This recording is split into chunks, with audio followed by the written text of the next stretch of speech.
Hello बच्चों, तो आओ प्रश्न को पढ़ते हैं। एक रेखाखंड AB पर AD और BC पर दो बराबर लंब रेखाखंड है। दर्शाइए कि CD रेखाखंड AB को समद्विभाजित करता है। तो दिए गए प्रश्न की मुख्य अवधारणा की बात करें तो यहाँ पर बच्चों देखो, तो बच्चों यहाँ पर हम कोण, कोण, भुजा, कोण, कोण, भुजा, सर्वांग समता,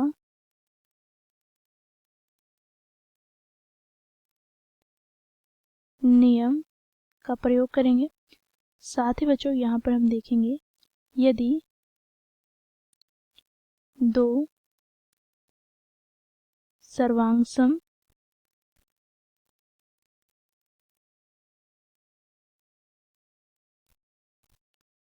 त्रिभुज हो तो उनके संगत भाग बराबर होते हैं। तो इस मुख्य अवधारणा की सहायता से बच्चों हम दिए गए प्रश्न को हल करते हैं।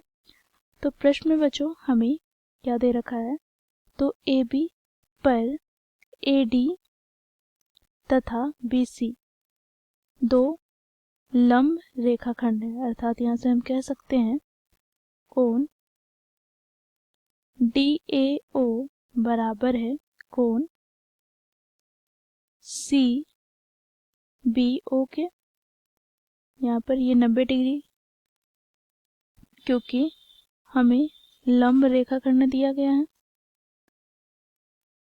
अब बच्चों देखो यहाँ पर कोण COB तथा कोण DOA की बात करें तो यहाँ पर लिख लेते हैं कोण COB बराबर कोण DOA। तो बच्चों ये शीर्षाभिमुख कोण से बराबर है।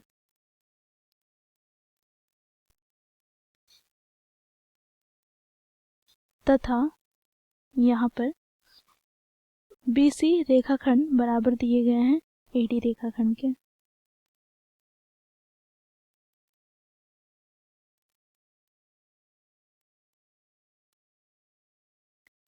तो यहाँ से हम कह सकते हैं, देखो 3 तथ्य प्राप्त हो गए दोनों त्रिभुजों में, त्रिभुज CBO तथा त्रिभुज DAO में।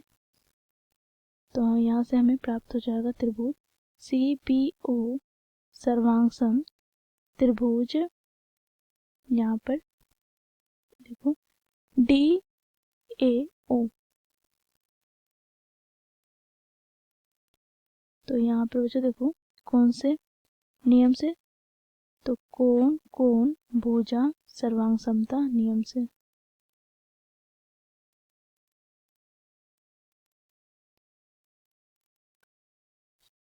अब बच्चों देखो यदि दो सर्वांगसम त्रिभुज है तो इनके संगत भाग बराबर होंगे, अर्थात बच्चों देखो यहाँ पर OC बराबर हो जाएगा OD के।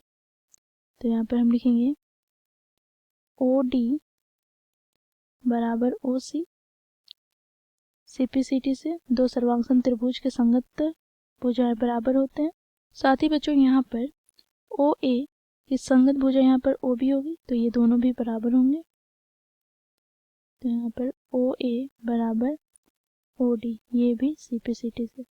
तो यहाँ से हम कह सकते हैं इसलिए CD रेखाखंड AB को समद्विभाजित करता है। तो इस प्रकार बच्चों हम दिए गए प्रश्न को सिद्ध करते हैं मुख्य अवधारणा की सहायता से। आशा करती हूँ आप लोगों को यह प्रश्न समझ में आया होगा। धन्यवाद।